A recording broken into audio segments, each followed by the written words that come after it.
شاہدہ احمد صاحبہ پاکستان تحریک انصاف کے MP خانیوال سے۔ السلام علیکم میڈم۔ جی السلام علیکم جی۔ میڈم کس طرح دیکھ رہی ہیں مفتی صاحب کو اور جو مریم نواز صاحبہ کا آج جو استقبال کیا گیا؟ میں اس کے بارے میں بسم اللہ الرحمن الرحیم، بہت شکریہ ریحان، آپ نے مجھے اس پروگرام میں لیا۔ اس میں آپ یہ دیکھیے کہ مجھے ایک بات کی سمجھ میں نہیں آتی، یہ جنگل کا جو قانون بنا ہوا ہے ہمارے ملک میں، اس میں آپ سب سے پہلے ایک چیز دیکھیے کہ ایک ایکس پرائم منسٹر جو کہ پرائم منسٹر تھے، ان سے ساری سیکیورٹی جو ہے وہ واپس لے لی گئی، اور ایک ایسی شخصیت جس کے پاس ایک یو این کونسل کا جو الیکشن بھی نہیں لڑی، ان کو پورے پروٹوکول کے ساتھ پاکستان میں انٹری دی گئی۔ مجھے سمجھ نہیں آ رہی کہ یہ لوگ چاہتے کیا ہیں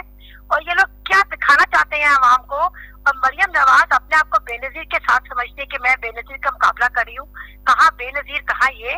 مطلب کیا یہ بات کر رہے ہیں جی؟ آج آپ نے دیکھا ہے کہ کس طریقے سے اس کو پروٹوکول دیا گیا ہے، کس طریقے سے یہ پاکستان میں انٹر ہوئی ہے، مطلب یہ تو بہت زیادتی والی بات ہے، بہت زیادتی ہے۔ میڈم ان کا جو استقبال ہوا ہے اس سے پہلے کہ غریب کی سواری تو موٹر سائیکل ہے، کل جو نا 2 کمپنیوں نے،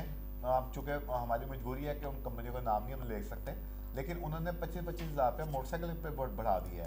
اور جو گاڑیاں ہیں وہ کوئی ایسی گاڑی نہیں ہے جو 6 لاکھ روپے سے کم اس کی، یعنی 20% گاڑی مہنگی ہو گئی۔ پیٹرول جو نا انہوں نے رات اعلان تو نہیں کیا، لیکن آج یہ آیا ہے اوگرا کی طرف سے کہ 83 روپے لیٹر پیٹرول بڑھایا جائے، لیکن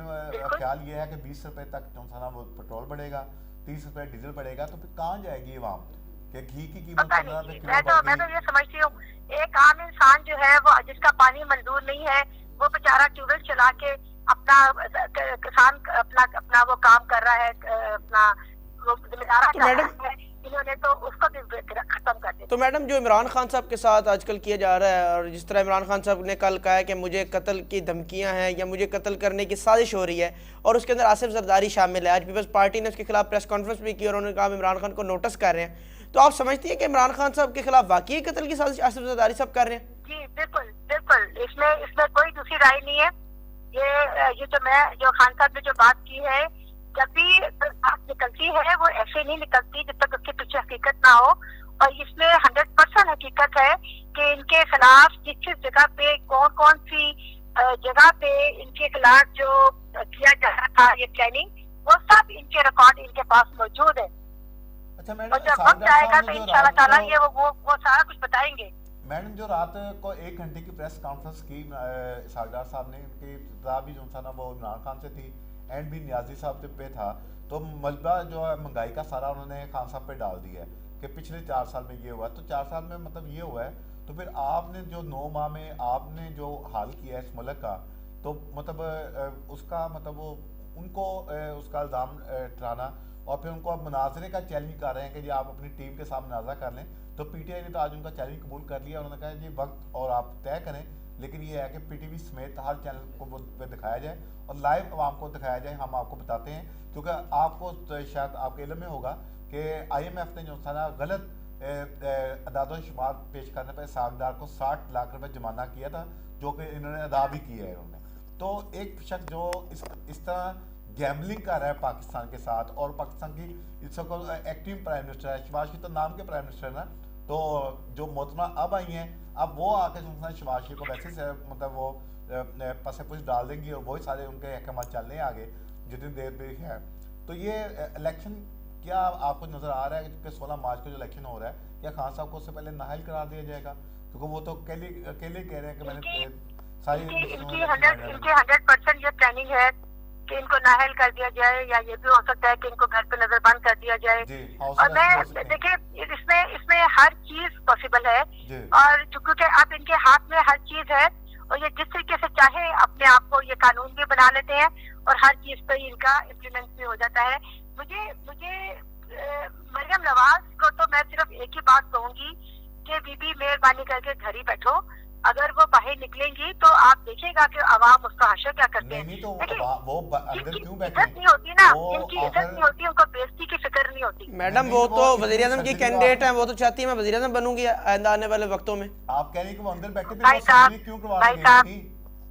میں ایک بات جانتی ہوں کہ پاکستان کے اندر ایک ہی بے نظیر تھی جو پیدا ہوئی تھی، بس۔